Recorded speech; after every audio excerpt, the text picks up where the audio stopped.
Welcome to the Folktale Project. This is Dan Schultz. Today's story comes to us from the Manfredonia. This is The Two Cakes.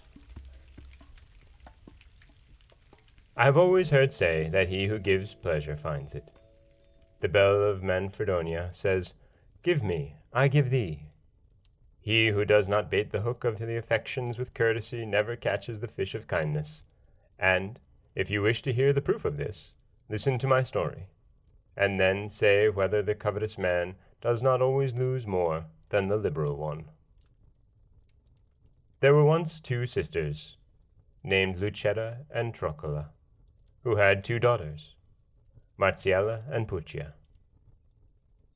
Marziella was as fair to look upon as she was good at heart, whilst, on the contrary, Puccia, by the same rule, had a face of ugliness and a heart of pestilence.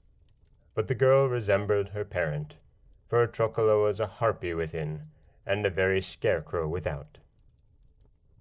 Now it happened that Lucetta had occasion to boil some parsnips, in order to fry them with green sauce. So she said to her daughter, "Marziella, my dear, go to the well and fetch me a pitcher of water." "With all my heart, mother," replied the girl. "But if you love me, give me a cake, for I should like to eat it with a draught of the fresh water." "By all means," said her mother. So she took from a basket that hung upon a hook a beautiful cake, for she had baked a batch the day before, and gave it to Marziella, who set the pitcher on a pad on her head, and went to the fountain, which, like a charlatan upon a marble bench to the music of the falling water, was selling secrets to drive away thirst. And, as she was stooping down to fill her pitcher, up came a hump-backed old woman, and seeing the beautiful cake, which Marziella was just going to bite, she said to her, "My pretty girl, give me a little piece of your cake, and may heaven send you good fortune." Marziella, who was as generous as a queen, replied, "Take it all, my good woman, and I am only sorry that it is not made of sugar and almonds, for I would equally give it to you with all my heart." The old woman, seeing Marziella's kindness, said to her, "Go, and may heaven reward you for the goodness you have shown me, and I pray all the stars that you may ever be content and happy, that when you breathe roses and jessamines may fall from your mouth, and that when you comb your locks pearls and garnets may fall from them, and when you set your foot upon the ground lilies and violets may spring up." Marziella thanked the old woman, and went her way home, where her mother, having cooked a bit of supper, they paid the natural debt to the body, and thus ended the day. And the next morning, when the sun displayed in the marketplace of the celestial fields the merchandise of light which had been brought from the east, as Marziella was combing her hair, she saw a shower of pearls and garnets fall from it into her lap. Whereupon, calling her mother with great joy, they put them all into a basket, and Lucetta went to sell a great part of them to an usurer, who was a friend of hers. Meanwhile, Troccola came to see her sister, and finding Marziella in great delight and busied with the pearls, she asked her how, when, and where she had gotten them. But the maiden, who did not understand the ways of the world, and had perhaps never heard the proverb, "Do not all you are able, eat not all you wish, spend not all you have, and tell not all you know," related the whole affair to her aunt, who no longer cared to await her sister's return, for every hour seemed to her 1,000 years until she got home again. Then, giving a cake to her daughter, she sent her for water at the fountain, where Puccia found the same old woman. And when the old woman asked her for a little piece of cake, she answered gruffly, "Have I nothing to do, forsooth, but to give you cake? Do you take me to be so foolish as to give you what belongs to me? Look ye, charity begins at home." And so saying, she swallowed the cake in 4 pieces, making the old woman's mouth water, who, when she saw the last morsel disappear, and her hopes buried with the cake, exclaimed in a rage, "Begone! And whenever you breathe, may you foam at the mouth like a doctor's mule. May toads drop from your lips, and every time you set foot to the ground, may there spring up ferns and thistles." Puccia took the pitcher of water and returned home, where her mother was all impatience to hear what had befallen her at the fountain. But no sooner did Puccia open her lips than a shower of toads fell from them, at the sight of which her mother added the fire of rage to the snow of envy, sending forth flame and smoke through nose and mouth. Now it happened some time afterwards that Chioma, the brother of Marziella, was at the court of the king of Chiunzo, and the conversation turning on the beauty of various women, he stepped forward unasked, and said that all the handsome women might hide their heads when his sister made her appearance, who, beside the beauty of her form, which made harmony on the song of a noble soul, possessed also a wonderful virtue in her hair, mouth, and feet, which was given to her by a fairy. When the king heard these praises, he told Chioma to bring his sister to the court, adding that, if he found her such as he had represented, he would take her to wife. Now Chioma thought this a chance not to be lost, so he forthwith sent a messenger post-haste to his mother, telling her what had happened, and begging her to come instantly with her daughter, in order not to let slip the good luck. But Lucetta, who was very unwell, commending the lamb to the wolf, begged her sister to have the kindness to accompany Marziella to the court of Chiunzo for such and such a thing. Whereupon Trocula, who saw that matters were playing into her hand, promised her sister to make Marziella safe and sound to her brother, and then embarked with her niece and Puccia in a boat. But when they were some way out at sea, whilst the sailors were asleep, she threw Marziella into the water, and just as the poor girl was on the point of being drowned, there came a most beautiful siren, who took her in her arms and carried her off. When Trocula arrived at Chiunzo, Chioma, who had not seen his sister for a long time, mistook Puccia, and received her as if she were Marziella, and led her instantly to the king. But no sooner did she open her lips than toads dropped on the ground, and when the king looked more closely, he saw that, as she breathed hard from the fatigue of the journey, she made a lather at her mouth, which looked like a wash-tub. And then, looking down at the ground, he saw a meadow of stinking plants, the sight of which made him quite ill. Upon this, he drove Puccia and her mother away, and sent Chioma in disgrace to keep the geese of the court. Then, Chioma, in despair and not knowing what had happened to him, drove the geese into the fields, and letting them go their way along the seashore, he used to retire into a little straw shed, where he bewailed his lot until evening, when it was time to return home.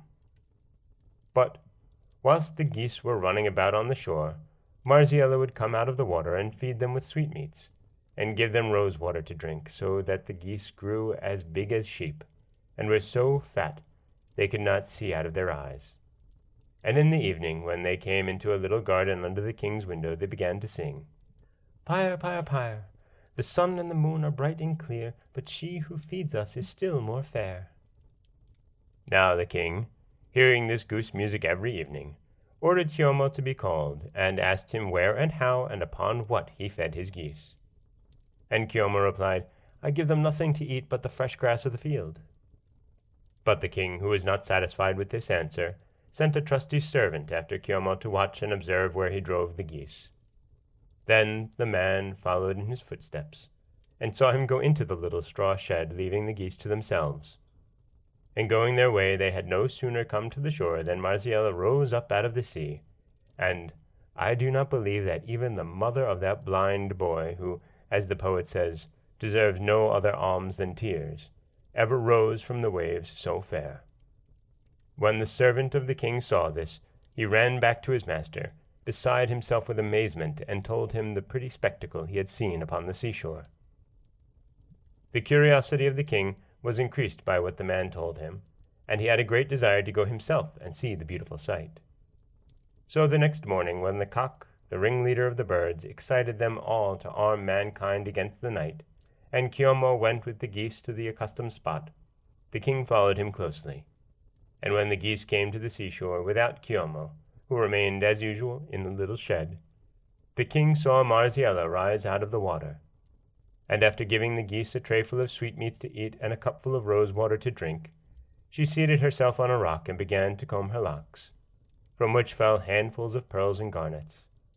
At the same time a cloud of flowers dropped from her mouth, and under her feet was a Syrian carpet of lilies and violets. When the king saw this sight, he ordered Chioma to be called, and, pointing to Marziella, asked him whether he knew that beautiful maiden. Then Chioma, recognizing his sister, ran to embrace her, and in the presence of the king heard from her all the treacherous conduct of Trocula, and how the envy of that wicked creature had brought her the fair fire of love to dwell in the waters of the sea. The joy of the king is not to be told at the acquisition of so fair a jewel, and turning to the brother, he said that he had good reason to praise Marziella so much, and indeed that he found her 3 times more beautiful than he had described her. He deemed her therefore more than worthy to be his wife, if she would be content to receive the scepter of his kingdom. "Alas, would to heaven it could be so," answered Marziella, "and that I could serve you as the slave of your crown, but see you not this golden chain upon my foot, by which the sorceress holds me prisoner? When I take too much fresh air, and tarry too long on the shore, she draws me into the waves, and thus keeps me held in rich slavery by a golden chain." "What way is there," said the king, "to free you from the claws of this siren?" "The way," replied Marziella, "would be to cut this chain with a smooth file, and to loose me from it." "Wait till tomorrow morning," answered the king. "I will then come with all that is needful, and take you home with me, where you shall be the pupil of my eye, the core of my heart, and the life of my soul." And then, exchanging a shake of the hands as the earnest money of their love, she went back into the water, and he into the fire, and into such a fire indeed that he had not an hour's rest the whole day long. And when the black old hag of the night came forth to have a country dance with the stars, he never closed an eye, but lay ruminating in his memory over the beauties of Marziella, discoursing in thought of the marvels of her hair, the miracles of her mouth, and the wonders of her feet, and applying the gold of her graces to the touchstone of judgment, he found that it was 24 carats fine. But he upbraided the night for not leaving off her embroidery of the stars, and chided the sun for not arriving with the chariot of light to enrich his house with the treasure he longed for, a mine of gold which produced pearls, a pearl shell from which sprang flowers. But, whilst he was thus at sea, thinking of her who was all the while in the sea, behold, the pioneers of the sun appeared, who lay the road along which he has to pass with the army of his rays. Then the king dressed himself, and went with Chioma to the seashore, where he found Marziella, and the king with his own hand cut the chain from the foot of the beloved object with the file which they had brought. But all the while he forged a still stronger one with his heart, and setting her on the saddle behind him, she who was already fixed on the saddle of his heart, he set out for the royal palace, where by his command all the handsome ladies of the land were assembled, who received Marziella as their mistress with all due honor.